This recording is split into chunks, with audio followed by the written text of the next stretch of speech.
Hello दोस्तों, स्वागत है आपका आप ही के अपने channel B R Uday classes पे। और दोस्तों, आज के इस वीडियो के अंदर हम लोग क्लास 10 साइंस यानी कि विज्ञान के क्वेश्चन बैंक को करेंगे। क्वेश्चन बैंक का मतलब आप सभी को पता है कि जो क्वेश्चन आपके एग्जाम में पहले पूछा गया हो। तो आज हम लोग जो क्वेश्चन बैंक करेंगे ये साइंस का होने वाला है और ये 2020 का होने वाला है। मतलब 2020 के एग्जाम में जो क्वेश्चन पूछा गया था वो क्वेश्चन हम लोग करेंगे। और साथ ही ये प्रथम पाली यानी कि फर्स्ट सेटिंग का होगा, तो फर्स्ट सेटिंग का हम लोग क्वेश्चन बैंक करेंगे। इससे पहले मैं आपको बता दूं कि हमने 2021 का पूरा और 2022 का दोनों पाली का क्वेश्चन बैंक करा दिया है। अगर आपने नहीं देखा है तो जाइए डिस्क्रिप्शन में, वहाँ पे आपको सारा वीडियो मिल जाएगा, वहाँ से जाकर के आप लोग देख सकते हो। फिलहाल के लिए चलिए आज की इस क्लास को हम लोग शुरू करते हैं।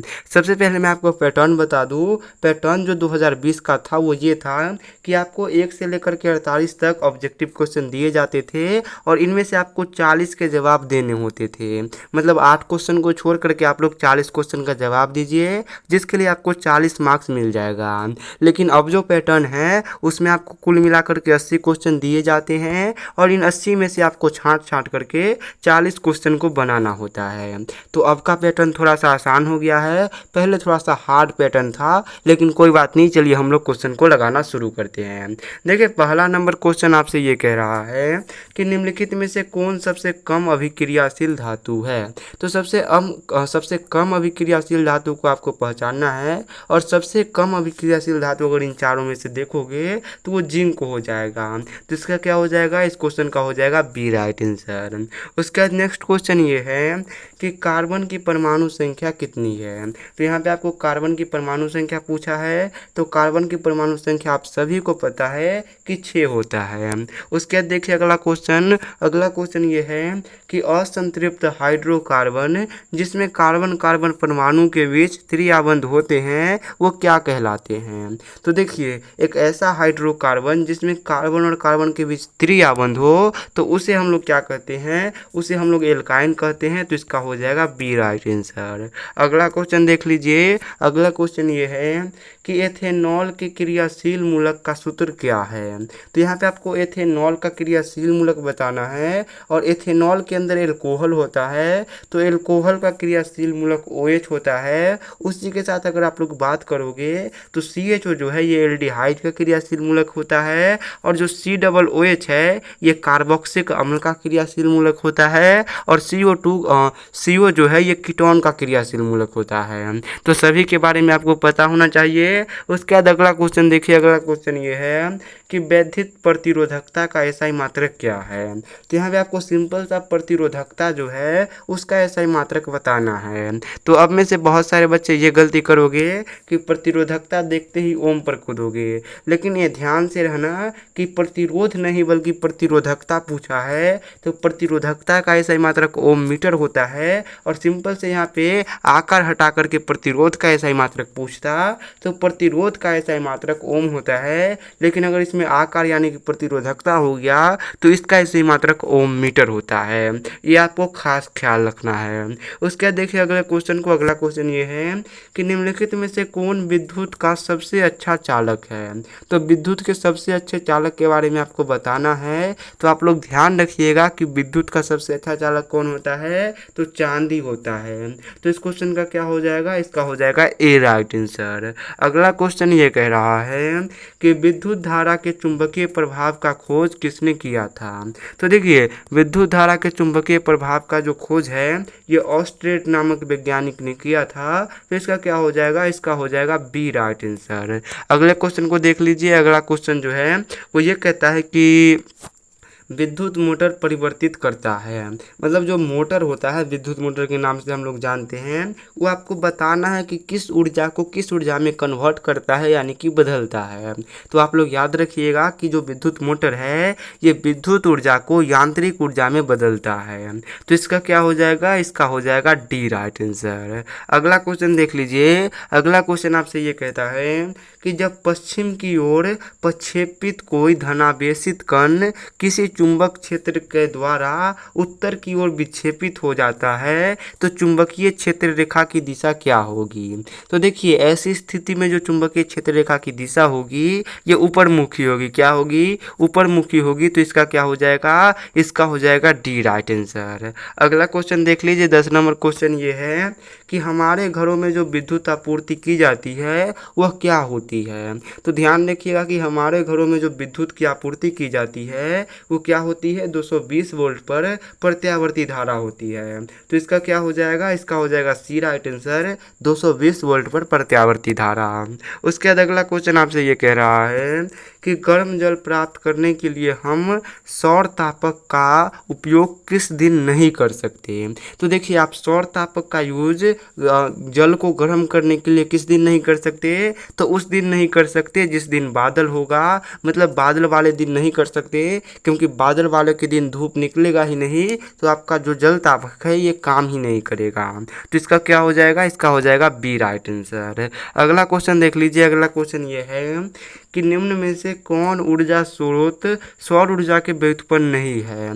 तो देखिए अगर आप लोग यहाँ पे देखोगे तो नाभिकीय ऊर्जा इसका आंसर हो जाएगा ऑप्शन नंबर सी। उसके बाद अगला क्वेश्चन ये है कि दर्पण के सामने किसी भी दूरी पर स्थित वस्तु का प्रतिबिंब सीधा प्रतीत होता है तो वह दर्पण कौन है। तो देखिए दर्पण के सामने आप लोग किसी भी स्थिति पे मतलब कितना भी दूरी पे वस्तु को रख लीजिए तो वो जो वस्तु का प्रतिबिंब है ये हमेशा सीधा ही बनेगा। तो वो दर्पण कौन हो सकता है? तो वो दर्पण या तो समतल हो सकता है अथवा उत्तल हो सकता है। तो इसका क्या हो जाएगा? इसका हो जाएगा आपका डी वाला राइट आंसर। अगला क्वेश्चन आप लोग खुद देख लीजिए। क्वेश्चन ये है कि किसी कार का अग्रदीप में प्रयुक्त होने वाले दर्पण निम्नलिखित में से कौन से होते हैं। तो देखिए किसी भी कार का हेडलाइट यानी कि जो अग्रदीप होता है उसके अंदर अवतल दर्पण का प्रयुक्त होता है। तो इसका क्या हो जाएगा? इस क्वेश्चन का हो जाएगा ए राइट आंसर। नेक्स्ट क्वेश्चन ये है कि निम्नलिखित में से किसका अपवर्तनांक सबसे अधिक होता है।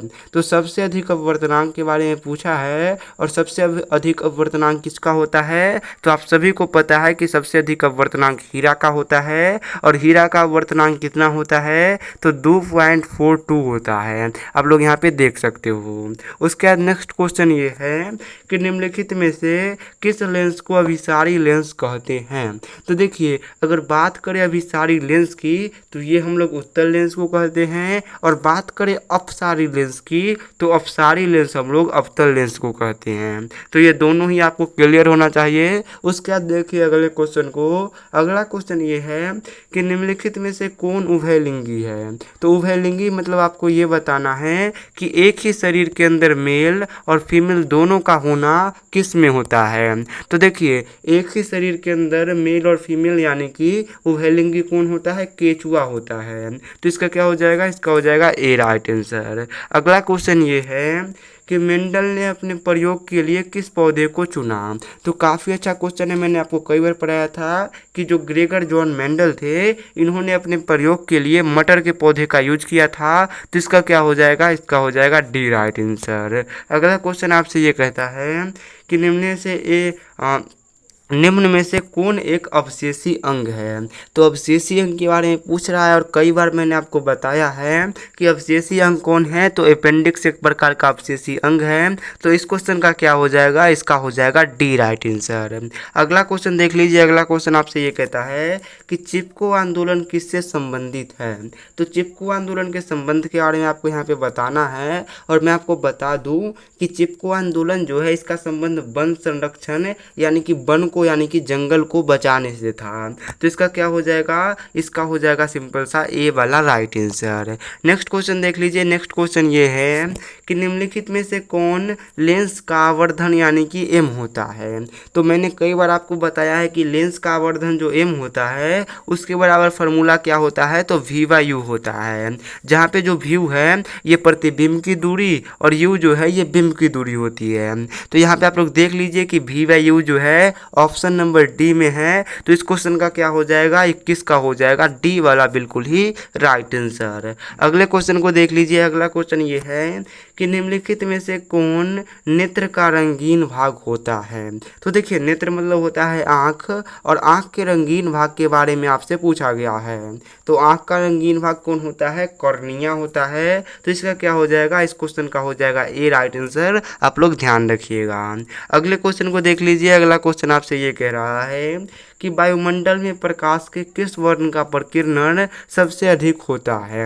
तो देखिए प्रकीर्णन के बारे में पूछा है, तो आप लोग कहिएगा कि ब्लू कलर यानी कि नीला कलर का जो प्रकीर्णन है ये सबसे अधिक होता है, और यही कारण है कि जो आसमान का कलर है ये आपको नीला नीला दिखाई देता है। तो इसका क्या हो जाएगा, इस क्वेश्चन का हो जाएगा बी वाला राइट आंसर। अगला 24 नंबर क्वेश्चन आपसे जो है वो ये कह रहा है कि प्रकाश की किस घटना के कारण सूर्य हमें वास्तविक सूर्योदय से लगभग 2 मिनट पूर्व यानी कि पहले ही दिखाई देने लगता है। तो आप लोग ध्यान रखिएगा कि प्रकाश का जो वायुमंडलीय आवर्तन होता है, इसी घटना के कारण जो सूर्य है ये हमें वास्तविक सूर्योदय से लगभग 2 मिनट पहले ही दिखाई देने लगता है। तो इसका क्या हो जाएगा, 24 नंबर का हो जाएगा बी वाला राइट आंसर। अगला क्वेश्चन आप लोग देख लीजिए। अगला क्वेश्चन आपसे ये कहता है कि आधुनिक आवर्त नियम के अनुसार तत्वों के गुणधर्म निम्नलिखित में से किसके आवर्त फलन होते हैं। तो आधुनिक आवर्त सारणी जो है उसके नियम के अनुसार जो तत्वों के गुणधर्म होते हैं ये किसके आवर्त फलन होते हैं। तो ध्यान रखिएगा ये परमाणु संख्या के आवर्त फलन होते हैं। तो इसका क्या हो जाएगा, इसका हो जाएगा बी वाला राइट आंसर। अगला क्वेश्चन आपसे ये कह रहा है कि आधुनिक आवर्त सारणी की क्षैतिज कतारें निम्नलिखित में से क्या कहलाती है। तो देखिए क्षैतिज कतारों के बारे में बात किया है, और आप सभी लोग याद रखिएगा कि आवर्त सारणी की जो क्षैतिज कतारें होती है उसको क्या कहलाती है, तो आवर्त कहलाती है। तो इसका क्या हो जाएगा, इसका हो जाएगा ए राइट आंसर यानी कि आवर्त। नेक्स्ट क्वेश्चन देख लीजिए। नेक्स्ट क्वेश्चन ये है कि लोहे के फ्राइंग पैन को जंग से बचाने के लिए निम्नलिखित में से कौन सी विधि उपयुक्त है। मतलब लोहे का जो पैन है उसको आपको जंग लगने से बचाना है, तो उसके लिए आप लोग क्या क्या कर सकते हो, तो ग्रीज लगा करके बचा सकते हो, पेंट लगा करके बचा सकते हो, या फिर जिंक की परत को चढ़ा करके बचा सकते हो। मतलब हम कह सकते हैं कि इनमें से सभी को करके बचाया जा सकता है। तो इसका क्या हो जाएगा, इसका हो जाएगा डी राइट आंसर यानी कि इनमें से सभी। अगला क्वेश्चन ये है कि निम्नलिखित में से किस धातु को चाकू से आसानी से काटा जा सकता है। तो देखिए चाकू से अगर आसानी से काटने की बात करें तो जो सोडियम धातु होती है यानी कि जिसका सूत्र Na होता है, इस धातु का आप लोग क्या कर सकते हो, तो ये इतना नरम धातु होता है जिसको आप लोग चाकू से भी आसानी से काट सकते हो। तो इसका क्या हो जाएगा, इसका हो जाएगा बी वाला राइट आंसर। अगला क्वेश्चन देख लीजिए। अगला क्वेश्चन आपसे ये कहता है कि निम्नलिखित में से कौन गैस चूने के पानी को दुधिया कर देता है। तो देखिए मैं आपको बता दूं कि जो CO2 यानी कि कार्बन डाइऑक्साइड गैस होता है, ये गैस क्या करता है, तो ये गैस जो चूने का पानी होता है उसको दुधिया कर देता है। तो इसका आंसर क्या हो जाएगा, सी राइट आंसर हो जाएगा। अगला क्वेश्चन ये है कि टैट्रिक अम्ल निम्नलिखित में से किस में पाया जाता है। तो टैट्रिक अम्ल का बात किया है तो टार्टरिक अम्ल जो है ये इमली में पाया जाता है। तो इसका क्या हो जाएगा, इस क्वेश्चन का हो जाएगा डी राइट आंसर। बाकी सिरका में कौन सा अम्ल पाया जाता है, तो सिरका में एसिटिक अम्ल पाया जाता है।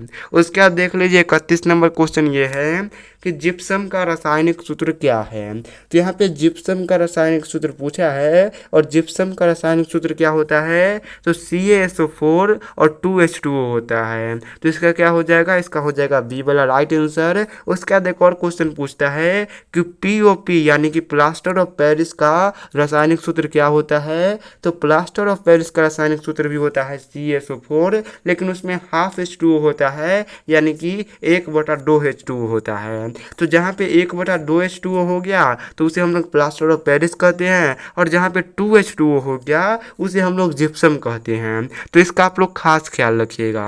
उसके बाद देखिए अगला क्वेश्चन ये है कि जिंक तथा सल्फ्यूरिक अम्ल के बीच अभिक्रिया से निम्नलिखित में से कौन सी गैस निकलती है। तो काफ़ी अच्छा क्वेश्चन है। और मैं आपको बता दूं कि जो जिंक है एक प्रकार का धातु होता है और सल्फ्यूरिक अम्ल तो एक प्रकार का अम्ल होता है। और जब भी किसी धातु और अम्ल की अभिक्रिया होती है तो उसके फलस्वरूप हाइड्रोजन गैस निकलता है। तो यहाँ पे भी हाइड्रोजन गैस निकलेगा, तो इसका क्या हो जाएगा, इसका हो जाएगा सी राइट आंसर। अगला क्वेश्चन आपसे यह कहता है कि आयोडीन की कमी से कौन सा रोग होता है। तो आयोडीन की अगर कमी हो गई तो उसके कारण आप लोग याद रखिएगा घेघा रोग होता है। तो इसका क्या हो जाएगा, इस क्वेश्चन का हो जाएगा ए वाला राइट आंसर।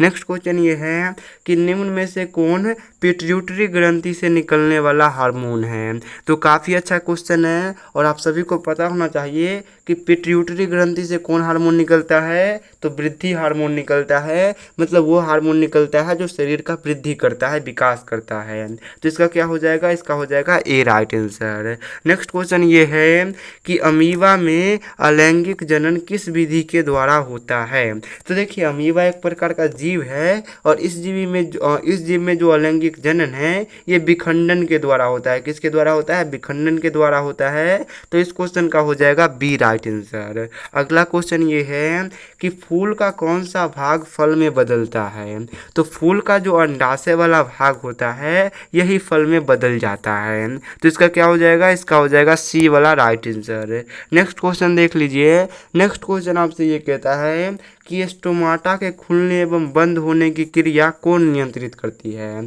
तो याद रखिएगा कि इसके खुलने और बंद होने की जो क्रिया है ये द्वार कोशिका नियंत्रित करती है। तो इसका क्या हो जाएगा, इसका हो जाएगा ए वाला राइट आंसर। अगला क्वेश्चन आप लोग देख लीजिए। अगला क्वेश्चन आपसे ये कह रहा है कि निम्नलिखित में से कौन विकक की रचनात्मक एवं क्रियात्मक इकाई है। तो देखिए विकक की रचनात्मक एवं क्रियात्मक रचना कौन होती है, नेफ्रॉन होती है। कौन होती है, नेफ्रॉन होती है। उसके बाद पूछेगा कि तंत्रिका तंत्र की रचनात्मक एवं क्रियात्मक इकाई कौन होती है। तो तंत्रिका तंत्र का न्यूरॉन हो जाएगा और विकक का नेफ्रॉन हो जाएगा। ये दोनों आप लोग ध्यान रखिएगा। उसके बाद नेक्स्ट क्वेश्चन ये है कि मानव का प्रमुख उत्सर्जी अंग निम्नलिखित में से कौन है। तो देखिए अगर प्रमुख उत्सर्जी अंग की बात करें तो प्रमुख उत्सर्जी अंग जो है ये वृकक होता है और इसका क्रियात्मक एवं रचनात्मक इकाई नेफ्रॉन होता है। तो इसका क्या हो जाएगा, इसका हो जाएगा ए वाला राइट आंसर। नेक्स्ट क्वेश्चन ये है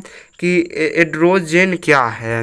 तो देखिए अगर बात करें एड्रोजन के बारे में तो ये मादा लिंग हार्मोन है। क्या है, मादा लिंग हार्मोन है। तो इसका हो जाएगा बी राइट आंसर। उसके बाद अगला क्वेश्चन देख लीजिए। अगला क्वेश्चन ये है कि जब किसी अभिक्रिया के समय किसी पदार्थ में ऑक्सीजन की वृद्धि होती है तो निम्नलिखित में से क्या कहा जाता है। तो अभिक्रिया के दौरान अगर ऑक्सीजन की वृद्धि होती है तो उसे हम लोग उपचयन कहते हैं, यानी कि ऑक्सीकरण कहते हैं। और अगर ऑक्सीजन की कमी होती है तो उसे हम लोग अपचयन कहते हैं। तो ये दोनों आप लोग याद रखना कि कमी तो अपचयन और अधिकता तो वो कहते हैं। उसके बाद देख लीजिए। अगला क्वेश्चन आपसे ये कहता है कि अम्ल का पीएच मान कितना होता है। तो काफ़ी अच्छा क्वेश्चन है। मैंने आपको कई बार बताया है कि अम्ल का जो पीएच मान है ये 7 से कम होता है, भस्म का पीएच मान 7 से अधिक होता है और जो शुद्ध जल होता है यानी कि लवण होता है उसका पीएच मान 7 होता है। तो यहाँ पे क्या हो जाएगा, यहाँ पे इस क्वेश्चन का हो जाएगा ए वाला राइट आंसर।